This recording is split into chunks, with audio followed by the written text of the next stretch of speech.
ક્યાં સુધી તમે તમારી કિસ્મત ઉપર દોષ દઈને બેઠા રહેશો? ક્યાં સુધી તમે એવું વિચારતા રહેશો કે કોઈ વ્યક્તિ મારી પાસે આવે, મારો હાથ પકડે અને મને આગળ લઈ જાય? ક્યાં સુધી તમે તમારા નસીબને ખરાબ કહેતા રહેશો? મિત્રો, નસીબ હંમેશા સારા હોય એ વાત તો ખરી, પરંતુ નસીબને જો સારા બનાવવા હોય ને તો કોઈની તાકાત નથી કે તમને રોકી શકે.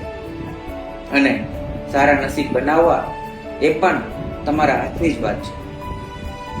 ક્યાં સુધી તમે એવું નહીં વિચારો કે એક વખત મહેનત કરી લઈએ તો કાંઈક ને કાંઈક તો જરૂર મળી શકશે.